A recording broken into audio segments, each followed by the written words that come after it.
Non-duality means, well, it depends how your mind is, what you interpret it as. But non-duality means to the one that is experiencing non-duality that there's no sense of me. There's no sense of this separate entity from the rest of the objective and subjective world. So if there's no sense of me, what's the point of talking? Who is talking then?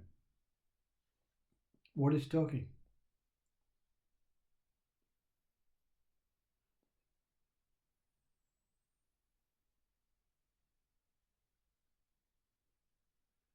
Me knows. I'm not talking about this me, I'm talking about all me's. Know something about themselves.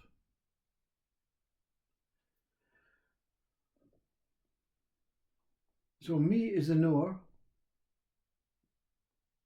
the conditioned, the programmed, the intelligent, the wise, the information bank of thoughts and words and identities and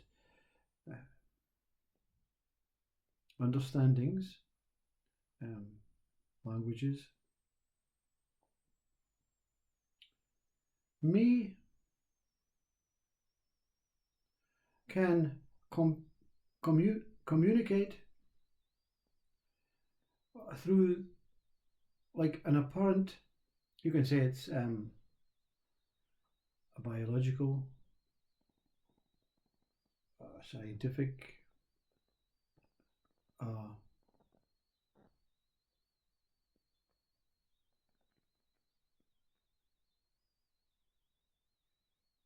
I don't know. But whatever it is, it's a version, a computerized version of what me knows. So me appears to be the computer. So when you're non-dual, there's something that denies the computer, denies the computerized version of me, what I know, who I am, where I come from, the story, the relationships, the connections, the attachments, the beliefs, the desires, the hopes about what my life will bring me and where it came from and when my birthdays are and when so everything about me is gone.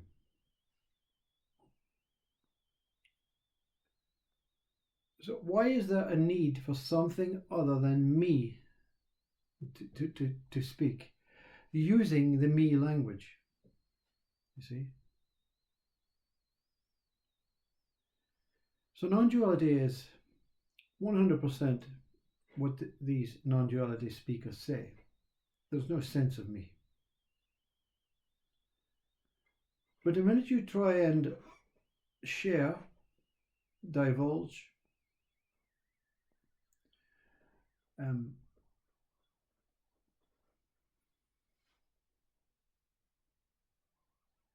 through some processing emotional system, try and explain what non-duality is.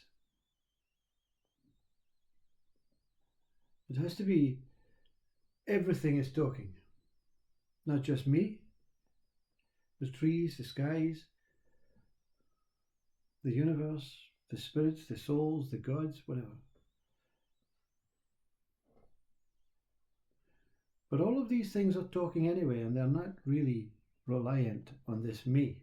You see, the tree is expressing itself, the clouds are expressing themselves, the water expresses itself, the spirit expresses itself, the soul expresses itself. So is this non-duality an expression of something that is uniquely whole and is not appearing as one individual? I am the tree talking on behalf of the tree, because the me doesn't exist. So the tree is talking through this body about what it knows. But unfortunately, the tree itself is a name. It is a name given by me, given by every me, given by the initial me that gave the tree the name tree.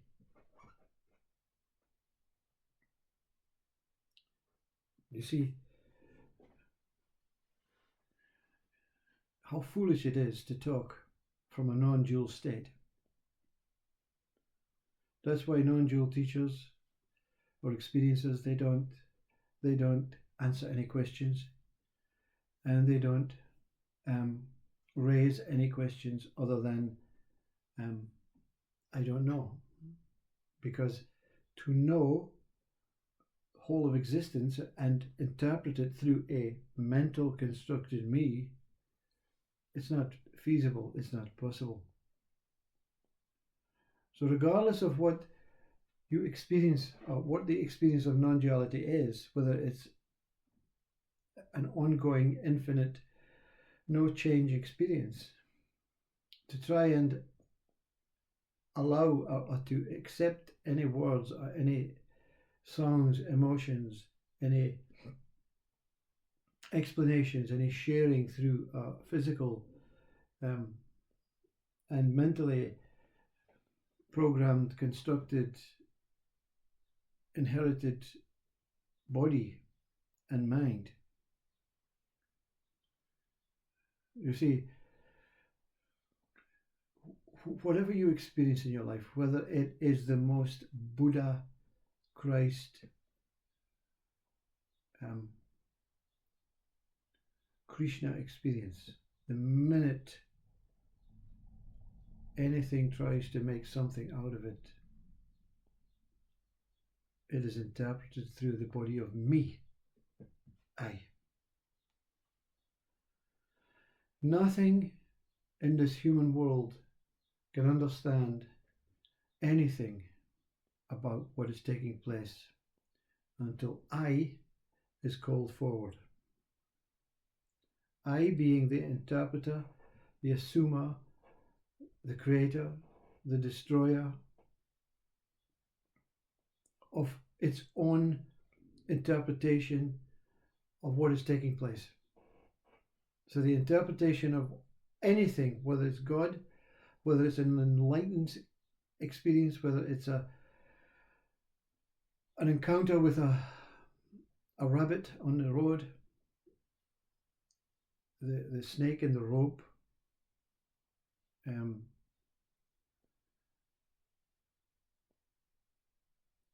all of these are just recalled through a systematic I. Nothing, I cannot speak. You see, I cannot speak, whether it's me, the individual, or whether it's the whole of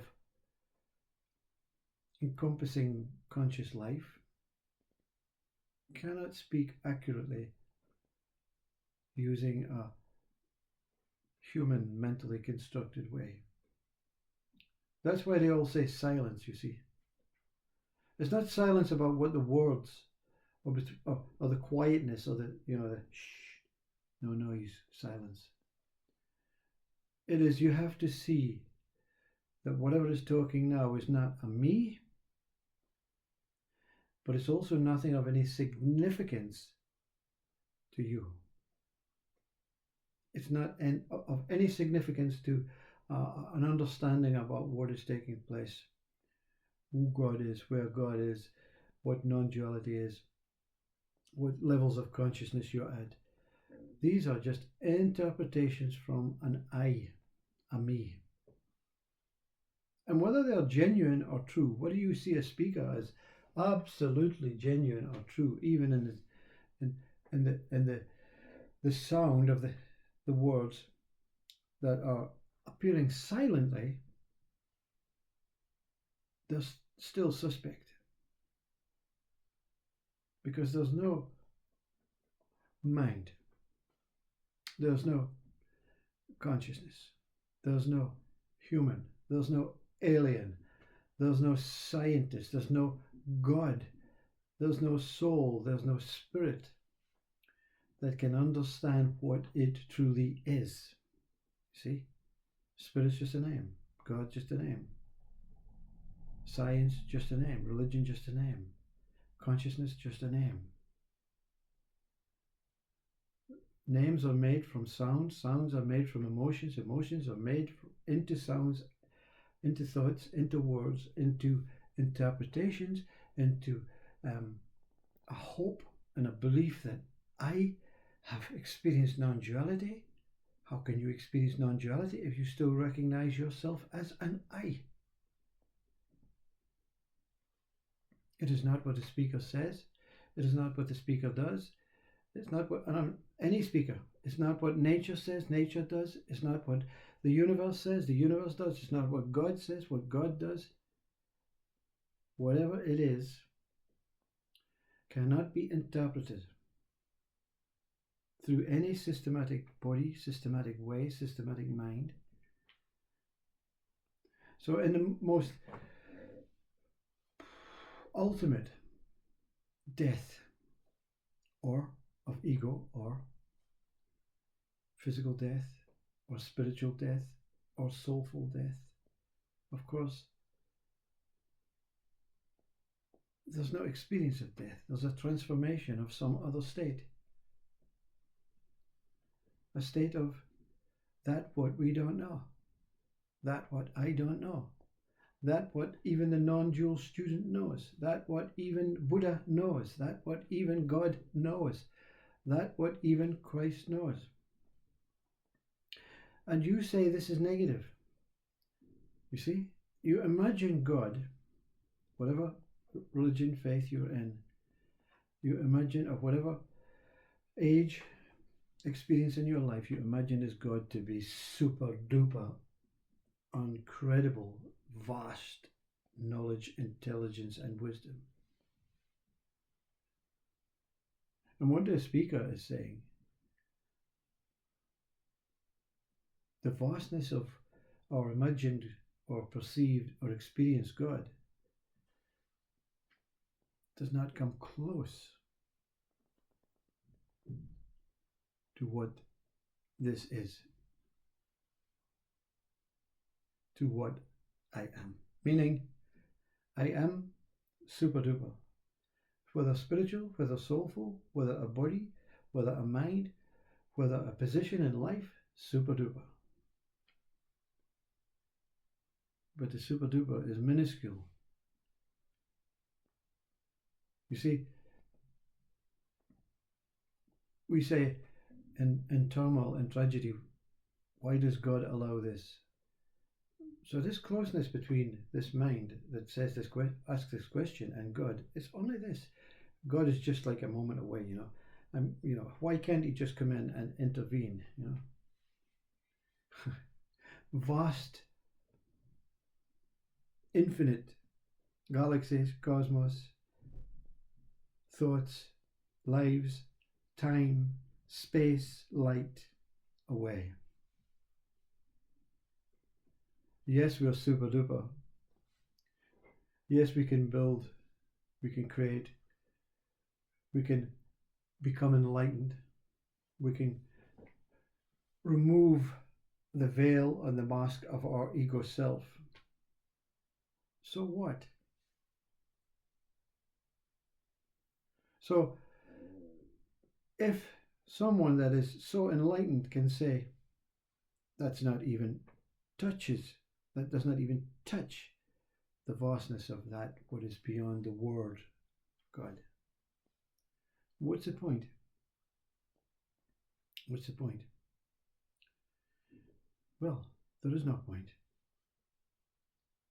That's why the greatest thing any human form can do in this existence, apart from all the other things that we do, which is just trivial things that we have learned to do, or we feel obliged to do, or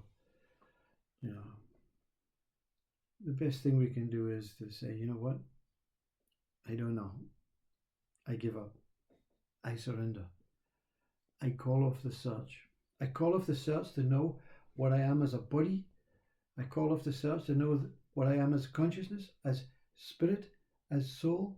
I call off the search as a being. I call off the search because it's much more fruitful to just let life flow than it is to stand firm against that what is fast and sees you for whatever you are. Even if you're a god, it sees you as just a grain of sun, a minuscule thought. So you feel depowered when your mind says that, but the mind has to be depowered because you're not the mind. You see, you're not the ego, you're not the me, you're not even the non-dual. You are that, but not when you talk, not when you smell, not when you see, not when you speak, not when you hear, not when you touch. Life is here to touch you. But anything that is known from this touching, anything that can be projected, shared, broadcasted, written about, made poetry, music, whatever, it deflates that what is touched. And it also deflates that wants to touch whatever it is touching. You can be touched. You can have the most experience, the most profound, the most liberating, the most tranquil, the most sat, chit and understate. You can be the most contented being. Doesn't come close to what truth is as yourself.